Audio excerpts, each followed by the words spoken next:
Luka Doncic is still in the middle of his Lakers debut. There's 6 minutes left to go in the third quarter, but it's midnight where I'm at, and I think I've seen enough to kind of figure out what this is going to be. It's 90 to 63 right now. The Lakers are up really big, and this is, I think, so far, it's just kind of everything that we've expected it to be in terms of Luka Doncic playing for the Lakers alongside LeBron James. I think we're also seeing how big of a deal it's going to be, the fact that this Mark Williams trade ended up not going through because he didn't pass a physical. So the game starts, and it becomes pretty apparent pretty quickly that Jackson Hayes, the last 30-ish games, however many games the Lakers have left, he's going to have an absolute blast. He's going to have the time of his life. The game opens back-to-back lobs to Jackson Hayes, one from LeBron, one from Luka. To open the second half, it's the exact same thing. It starts with back-to-back lobs to Jackson Hayes, one from LeBron, and one from Luka. He's going to have the time of his life. He is, offensively, the perfect big for these guys. Like, he's going to catch so many easy dunks. Defensively, he's not great. They don't have a backup center. They'll probably go grab someone off waivers here at some point just to have a little bit more size, but that's going to be a pretty common thing whenever we talk about the Lakers, especially in the playoffs. How do they deal with not having size? It may not matter. Like, this team offensively, and look, they're playing the Jazz. I need to keep that in mind. The Jazz they play hard. That's the really only nice thing that I can say about them. There's a lot of work that needs to be done on that roster, but when you have LeBron James on the floor, you're probably going to get a good shot every time down the floor.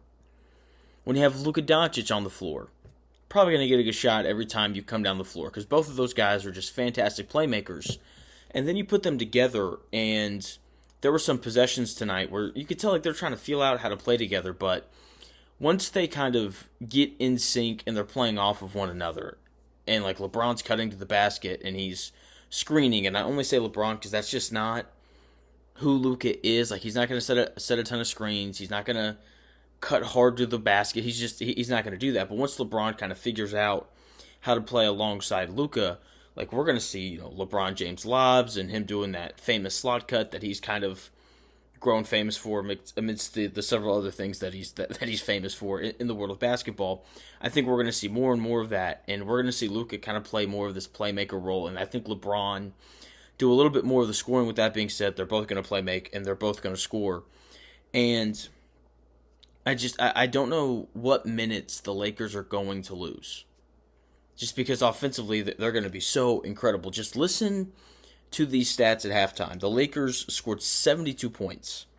They shot 60% from the field, 38% from three. They got a good shot every time down the floor because LeBron James and Luka Doncic was on the court. And in terms of the playoffs, because look, they're the 5 seed right now. They're going to win a bunch of games just because of how well they can score.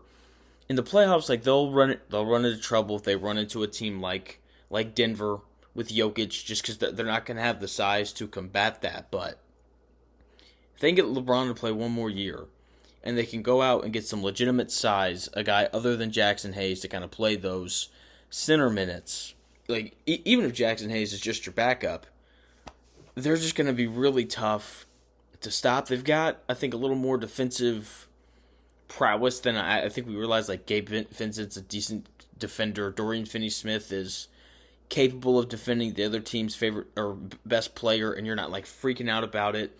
I think in the playoffs we'll see LeBron really kind of lock in on that end. The question is obviously going to be Luka, because we saw him in the finals last year and he wasn't very good on the defensive side of the floor. But offensively, this team's going to score a lot of points. They were talking about the Heatles during the broadcast, and this is nothing like the Heatles.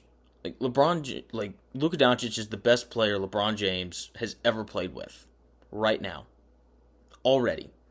And like, for LeBron James, like playing with Dwayne Wade and Chris Bosh or Anthony Davis or even Kyrie Irving is just so different from what we're going to see with him and Luka.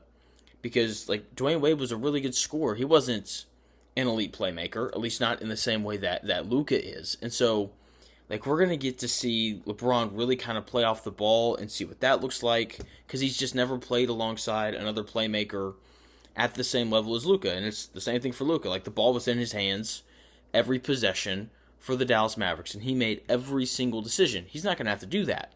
And it's kind of funny watching him, because there's these moments where he's off the ball and he's just kind of standing there. He's like, I don't really know what to do, because he's had the ball in his hands his entire life, going back to when he was playing at Real Madrid over in Spain, winning MVPs over there. So it's just going to be intriguing to see how he kind of adjusts to playing off the ball. Same goes for LeBron. Like, they're both going to be fine, because they're both amazing players. I am in no way saying that they can't play together. It's just going to be fun to watch them kind of learn how to play off of one another, and how to kind of find that balance. But I do think we'll kind of wind up seeing Luka with the ball in his hands a little bit more, because LeBron's just a better player off the ball than Luka is at this point in his career. This offense is going to be pretty freaking legit. The question is, will they be able to get stops, and will they be able to defend the better bigs in the NBA? That's going to do it for this video. Thanks for taking the time out of your day to watch. Please subscribe, like the video, comment your thoughts on the Lakers. What's kind of their ceiling on the season? Like, can they win a playoff series? Can they get to the Western Conference Finals? Can they win the whole thing? Let me know in the comments below. I'd love to hear your thoughts on it, and I'll talk to you again soon.